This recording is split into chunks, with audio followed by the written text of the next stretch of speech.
किसान भाइयों, धान रोपाई के कुछ दिन बाद से ही फसल में कई तरह के रोग के लक्षण दिखाई देने लगते हैं, जो आगे चलकर फसल को बर्बाद करने में कोई कोर कसर नहीं छोड़ते हैं।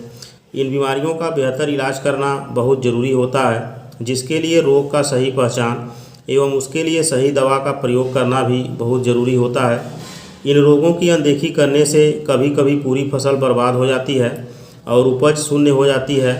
किसान भाइयों, आज हम धान के साथ ऐसे रोग के बारे में बात करने वाले हैं जो धान की फसल को सबसे अधिक नुकसान पहुंचाते हैं। इन सातों रोगों की पहचान एवं नियंत्रण कैसे करें, पूरी जानकारी देंगे। तो चलिए किसान भाइयों, क्रमवार सातों रोगों के बारे में जानते हैं। पहले नंबर पर बात करते हैं धान के झुलसा रोग के बारे में। झुलसा रोग के लक्षण धान रोपाई के 15 दिन बाद से धान के पकते समय तक देखे जा सकते हैं। रोग की शुरुआती अवस्था में पौधे की निचली पत्तियों पर हल्के बैंगनी रंग के छोटे छोटे धब्बे बनते हैं, जो धीरे धीरे बढ़कर आँख के समान बीच में चौड़े व किनारों पर संकरे हो जाते हैं। इन धब्बों के बीच का भाग हल्के भूरे रंग का होता है। तने की गांठों पर भी इस रोग का प्रकोप होता है, जिससे वे काली हो जाती हैं तथा पौधे इन ग्रसित गांठों से टूट जाते हैं। रोग के अधिक प्रकोप होने पर धान की बाली की ग्रीवा पर सड़न पैदा होता है, जिससे बाली टूटकर गिर जाती है, जिससे उपज में काफ़ी कमी हो जाती है। इस रोग के लक्षण दिखाई देने पर इस रोग की रोकथाम के लिए टेबुकोनाजोल 25.9% ईसी फफूंदनाशक का 250 ml प्रति एकड़ की दर से 200 लीटर पानी में मिलाकर स्प्रे करना चाहिए। रोग की तीव्रता के अनुसार 12 दिन बाद टेबुकोनाजोल का छिड़काव दोबारा करना चाहिए। दूसरे नंबर पर बात करते हैं जीवाणुजनित झुलसा रोग के बारे में, जिसे बैक्टीरियल लीफ ब्लाइट भी कहते हैं। यह रोग धान रोपाई के 20 से 25 दिन बाद दिखाई देता है। सबसे पहले पत्ती का किनारे वाला ऊपरी भाग हल्का पनीला सा हो जाता है तथा फिर मटमैला हरापन लिए हुए पीला सा होने लगता है। कुछ दिन बाद पूरी पत्ती मटमैले पीले रंग की हो जाती है। रोगग्रसित पौधे कमज़ोर हो जाते हैं, उनमें कल्ले कम निकलते हैं। रोगी पत्तियों को काटकर यदि पानी में रखा जाए तो रात भर में पानी दूधिया हो जाता है। ऐसा बैक्टीरिया द्वारा छोड़े गए पदार्थों से होता है। इस रोग का प्रकोप बहुत तेज़ी से पौधों में फैलता है, जिससे पत्तियां सूख कर मर जाती हैं। इस रोग के लक्षण दिखाई देने पर इस रोग की रोकथाम के लिए 6 ग्राम स्टेप्टो plus 300 gram copper oxychloride 50% WG फफूंदनाशक का 200 लीटर पानी में मिलाकर स्प्रे करना चाहिए। 10 दिन बाद लगे कि रोग की रोकथाम सही से नहीं हो पाई है तो इस दवा का उसी मात्रा में एक बार फिर इस्तेमाल करें। इन दोनों दवा के इस्तेमाल से जीवाणुजनित झुलसा रोग की रोकथाम बहुत अच्छी तरह से हो जाएगी। तीसरे नंबर पर बात करते हैं धान का भूरी चित्ती रोग के बारे में, जिसे ब्राउन स्पॉट भी कहते हैं। धान का यह रोग देश के लगभग सभी क्षेत्रों में फैला हुआ है। यह एक बीज जनित रोग है। इस रोग के कारण पत्तियों पर गोलाकार भूरे धब्बे बन जाते हैं। यह एक फफूंद जनित रोग है। इस रोग के कारण पौधों की बढ़वार कम होती है, दाने भी प्रभावित होते हैं।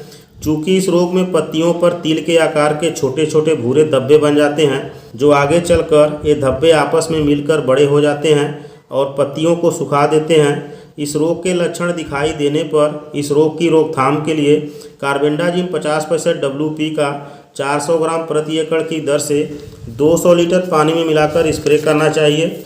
चौथे नंबर पर बात करते हैं धान के खैरा रोग के बारे में। खैरा रोग की पहचान करना आसान है। इसमें पत्तियों पर हल्के पीले रंग के धब्बे बनते हैं, जो बाद में कत्थई रंग के हो जाते हैं। पौधा बौना रह जाता है, कल्लों का फुटाव कम होता है।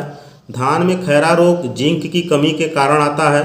इस रोग की रोकथाम के लिए हम जिंक सल्फेट 33% 5 किलो प्रति एकड़ की दर से यूरिया में मिलाकर फसल को दे सकते हैं। पाँचवें नंबर पर बात करते हैं धान के शीत ब्लाइट रोग के बारे में। शीत ब्लाइट एक फफूंद जनित रोग है। यह रोग धान की फसल में हवा पानी के अलावा पिछले वर्ष की प्रभावित मृदा से भी आ सकता है। इस बीमारी का सबसे पहले प्रकोप धान के पौधों के तने पर होता है। तने पर सांप के केचुली व सफ़ेद कपड़े पर दूध के धब्बे जैसे दाग पड़ जाते हैं, जो पौधे के एक एक पत्ते को सुखाकर बाली में दूध लेकर जाने वाली पाइप गांठों को गला देते हैं, जिससे पौधा सूखकर मरने लगता है। इस रोग के लक्षण दिखाई देने पर हेक्साकोनाजोल 5% ईसी का 250 ml प्रति एकड़ की दर से 200 लीटर पानी में मिलाकर स्प्रे कर सकते हैं। इसके अलावा प्रोपिकोनाजोल 25% ईसी का भी 200 ml प्रति एकड़ की दर से इस्तेमाल कर सकते हैं। इन दवाओं के प्रयोग से शीत ब्लाइट का नियंत्रण बहुत अच्छी तरह से हो जाता है। 6वें नंबर पर बात करते हैं हरदी रोग के बारे में, जिसे कंडवा या फाल्स स्मट भी कहते हैं। धान में हरदी रोग लगने का मूल कारण मौसम में लगातार परिवर्तन होना है। धान की बाली में जब दाना भरने की स्थिति होती है तभी इसका प्रकोप होता है।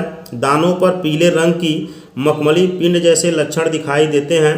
धान की बाली हिलाने पर हरदी जैसा पाउडर उड़ने लगता है। दानों में काला राख जैसा पाउडर भर जाता है। दानों के फटने पर जिसे आसानी से देखा जा सकता है। यह एक बहुत ही गंभीर रोग है। फसल में प्रकोप होने पर इसका इलाज संभव नहीं है। इसलिए अगर महसूस हो कि हमारे खेत में हरदी रोग आ सकता है तो बाली निकलने से पहले कॉपर ऑक्सीक्लोराइड 50% WP का 300 ग्राम प्रति एकड़ की दर से टीका के तौर पर 200 लीटर पानी में मिलाकर स्प्रे कर सकते हैं। और बाली निकलने के बाद प्रोपिकोनाजोल 25% ईसी का 300 ml प्रति एकड़ की दर से 200 लीटर पानी में मिलाकर स्प्रे करें। इस तरह दोनों दवाओं के इस्तेमाल से हरदी रोग की रोकथाम हो सकती है। 7वें नंबर पर बात करते हैं धान के नेक ब्लास्ट के बारे में, जिसे गर्दन तोड़ बीमारी भी कहते हैं। नेक ब्लास्ट भी एक फफूंद जनित रोग है। इस रोग का प्रकोप धान की फसल में बाली निकलने के बाद होता है। इस रोग में बाली के निचले हिस्से पर काले रंग का धब्बा बनता है, जिससे धान की बाली एक तरफ झुककर टूट जाती है। इस रोग के कारण बाली के दानों में दूध नहीं पहुंचता है, जिससे दाने खोखले रह जाते हैं, जिससे उपज में काफ़ी हानि हो जाती है। इस रोग के लक्षण दिखाई देने पर उसकी रोकथाम के लिए ट्राइसाइक्लाजोल 75% WP फफूंदनाशक का 160 ग्राम प्रति एकड़ की दर से 150 लीटर पानी में घोलकर स्प्रे कर सकते हैं। किसान भाइयों, धान की फसल के लिए ये सातों एक गंभीर रोग हैं। इनमें से किसी का भी यदि फसल में आगमन हो जाता है तो फसल जलकर बर्बाद होने लगती है, जिससे पैदावारी प्रभावित हो जाती है।